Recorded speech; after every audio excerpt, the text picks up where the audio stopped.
இங்க ஒரு நெறையா பேர் வந்து என்ன சொல்றாங்கன்னா, சோசியல் மீடியால மார்க்கெட் பண்றத நம்பாதீங்க. ம். நீங்க வந்து கன்சியூம் பண்ணும்போது, நீங்க ப்ராப்பரா வந்து ட்ரெடிஷனல் வேல இருக்கிறத வந்துட்டு இன்னும் கன்சியூம் பண்ற ஆளுங்க தான் நெறைய பேர் இருக்காங்க. ம். பட் நீங்க முன்னாடியே சொன்ன மாரி நெறைய மாற்றம் வந்து வந்துகிட்டே இருக்கு. ம். எப்படி வந்து ஒரு ட்ரஸ்ட் பில்ட் பண்றது கன்சியூமர் கிட்ட? Is the digital evolution of marketing is correct or நாட்ங்கிறது? இப்ப நான் புதுசா ஒருத்தர் வரேன். நான் வந்து ஒரு ஒரு ஒரு பொருள வாங்கணும்னு நினைக்கிறேன் அப்படின்னா, ஒரு 10 பேரோ, ஒரு 100 பேரோ, ஒரு 1000 பேரோ கன்சியூம் பண்ணவங்களோட டேட்டா இருக்கிறப்போ, அப்போ உண்மையிலுமே இது இப்படி ஒரு பொருள் இருக்கு. அப்ப ஏபிசின்னு ஒரு ஆள் வாங்கியிருக்கான் இந்த இடத்துல. அப்ப நான் இத நம்பி வாங்கலாம். அப்படின்னு நமக்கு வந்து ஒரு ட்ரஸ்ட் அந்த இடத்துல பில்ட் ஆகும். இதையே ஒருத்தவங்க ஃபார்முலாவை யூஸ் பண்ணி ஏமாத்துறவங்களும் இருக்காங்க. ஒருவேளை நம்ம இப்படி ஏமாந்துட்டோம் அப்படின்னா, முதல் விஷயம் நீங்க யோசிக்காதீங்க. ஏமாறுறது தப்பு இல்ல, ஏமாந்துருவோம். போய் அதுக்கு என்ன சைபர் கம்ப்ளைண்ட் பண்ணணுமோ முதல்ல அதை ரிஜிஸ்டர் பண்ணிடுங்க. அது பண்ண உடனே ரிசல்ட் வந்துருமா? எனக்கு காசை ரெக்கவரி பண்ணி கொடுத்துருவாங்களா? எனக்கு உடனே நடந்துருமா?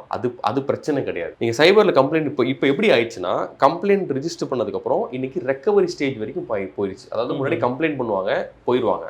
அப்புறம் கம்ப்ளைண்ட் பண்ணி இப்போ ட்ராக் பண்ண ஆரம்பிச்சிட்டாங்க. இந்த பக்கம் எவ்வளோ தூரத்துக்கு டெக்னாலஜி க்ரோ ஆகுதோ, இந்த பக்கம் அவங்க அந்த டெக்னாலஜி எவால்வ் பண்ணிட்டு தான் இருக்காங்க. ஸோ அப்போ அவங்களை பிடிக்கிற அளவுக்கு போயிட்டாங்க. நாட் ஓன்லி டிஜிட்டல், நீங்கள் எந்த மீடியமில் நீங்கள் எடுத்தாலும் இந்த மாதிரி ஏமாத்துற சுச்சுவேஷன்ஸ் நடந்துகிட்டு இருந்திருக்கலாம். முடிஞ்ச அளவுக்கு நீங்கள் நீ ஒரு கன்சியூமராக இருக்கீங்க, ஒரு பொருளை வாங்க போறீங்க அப்படின்னா, அதை சுற்றி உண்மையிலுமே யாரெல்லாம் வாங்கியிருக்காங்க, அந்த ரிவ்யூஸ் என்ன, அந்த வீடியோஸில் என்ன போட்டிருக்காங்க, என்ன சொல்கிறாங்க, இந்த மாதிரியான விஷயங்களை கன்சியூம் பண்ணிட்டு நீங்கள் போங்க.